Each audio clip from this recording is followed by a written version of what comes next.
and welcome once again to The View from the Midwest. It's time for another St. Louis FC post-match edition. Well, unfortunately, St. Louis FC has pretty much been eliminated from the playoffs. It was all but a foregone conclusion after their last performance in which they didn't get a result. But mathematically, there was still a few chances. But going into today's game, they were 9 points back, with Pittsburgh picking up a win last week before our video was made. So therefore, that made up the difference in that.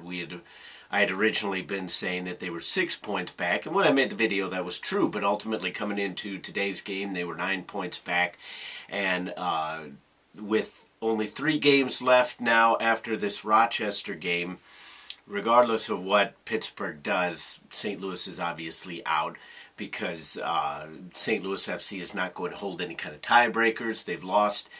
They tied in Pittsburgh, but they lost to Pittsburgh at home. So if you go head-to-head, that would give Pittsburgh the benefit there. I'm sure Pittsburgh has the benefit in terms of goals, goal differential, and all that. So St. Louis FC has been eliminated from the playoffs. It's a disappointing thing, but it is their first year. I mean, they're an expansion team in just about every sense of the word. You have 2 or 3, a handful of players who have played at a professional level. But other than that, you're getting a lot of guys who have mostly seen college experience, perhaps some the USL development categories and all that kind of stuff, to where they weren't necessarily getting paid or not paid full time. And it was a good growing experience. The season is by no means over. There's still 3 more games. You got an away game against Harrisburg, and then a couple home games, and the last game of the season against the rivalry, at least for this year. We'll get into that later on towards the end of the year, but only 1 more game potentially against Louisville FC, and that should be a heck of a game to see the rivalry at Worldwide Technology Soccer Park and really send the team out with a good note, hopefully, if they can play up to potential. But unfortunately, that has been the curse of this team, is they have not played up to potential. Because I've been saying it all year long.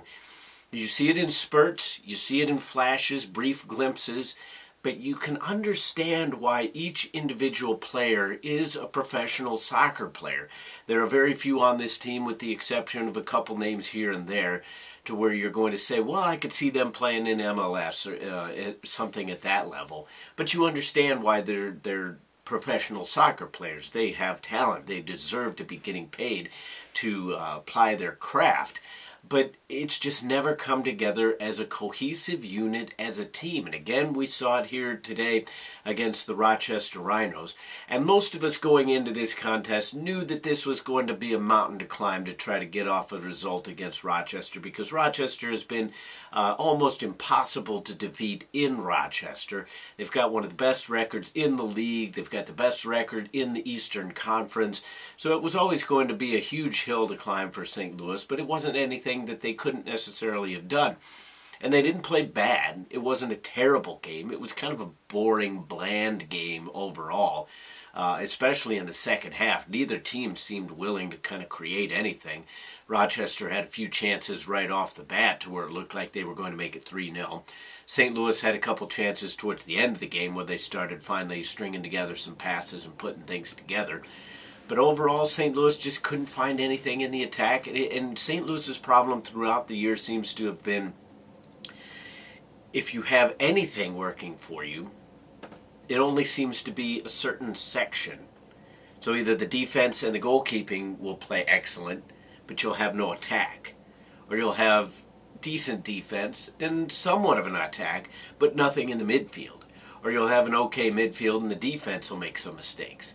They haven't seemed to be able to put together an 11-man unit for a full 90 minutes to can string together a solid performance. Even in some of the wins, you've had brief glimpses and flashes to where it's just like, oh, what's going on there? What's the problem here?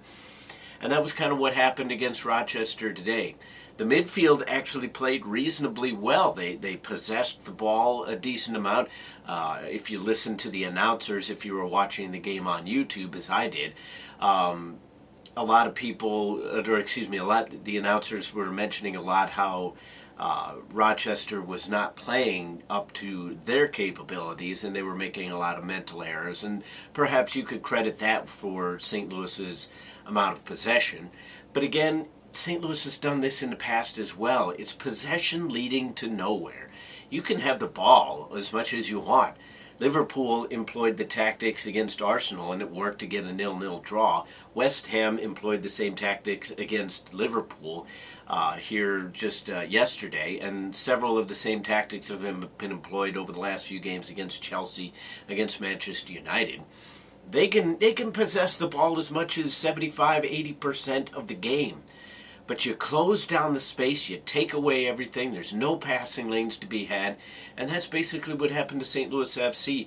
They had a lot of possession, they actually managed to string together some passes, but again, it was all around midfield.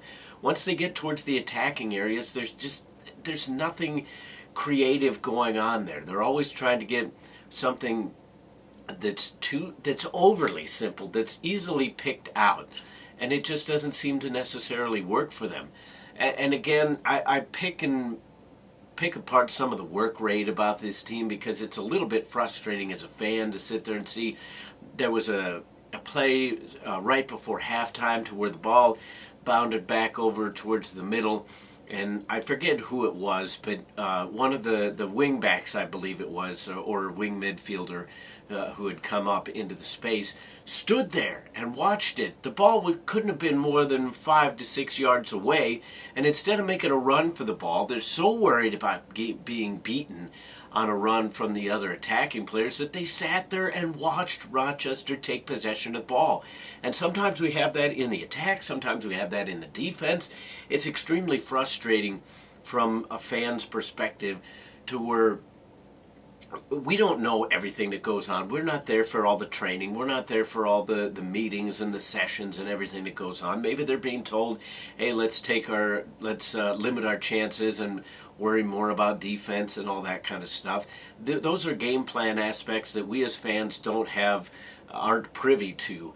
And it makes these kind of things more frustrating because we don't understand why that certain player didn't go after that ball, or why certain attacking players, instead of making a good run through, are expecting the ball to be played to their feet, especially when 9 times out of 10 they're not going to get a shot off from that anyway. But these are all personal aspects that I'll try to leave out. It's just been a frustrating year, and this game kind of encapsulated that. St. Louis FC, as I mentioned, didn't play a bad game, but they didn't play a good game, and they needed to be on top of their game 100% to knock off the best team in the Eastern Conference and potentially the league as well. And it just wasn't there. As we roll down towards the end of the year, there's a lot of good things that we can look forward to. 2 more home games after 1 more road game, as I said, against Harrisburg. Close out the season strong if you're St. Louis FC. That's basically what you have to look for now. Close out the season strong.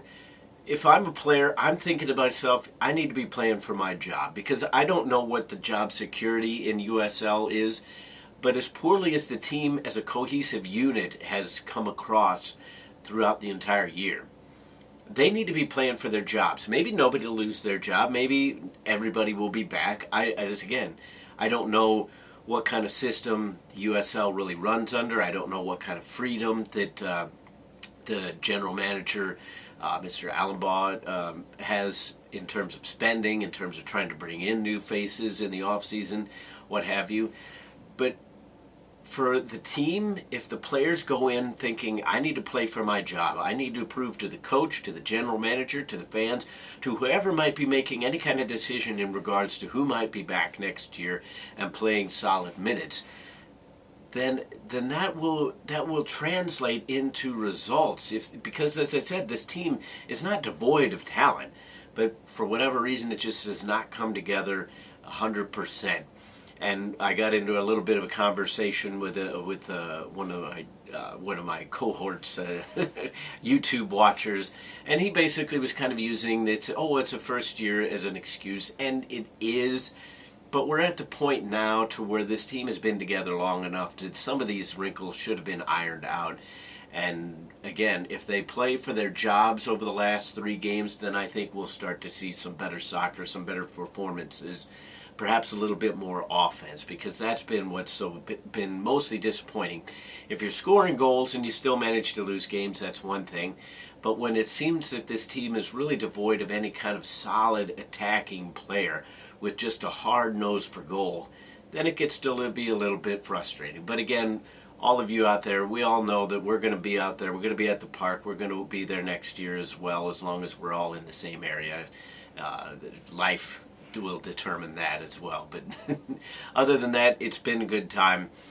Again, a boring game, kind of bland today, but it's kind of what we expected given the fact that they were playing the Rochester Rhinos. But that is the view from the Midwest. What are your views on today's game?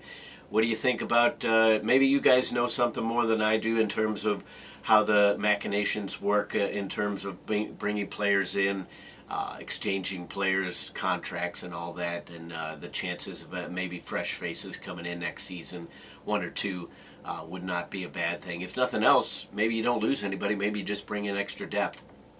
It'll be really interesting to see, but a lot of soccer between now and then. As I said, that's the view from the Midwest. Comment, rate, and subscribe if you're on YouTube. Leave us a thumbs up on YouTube and Facebook. But until the next time, I'll see you then.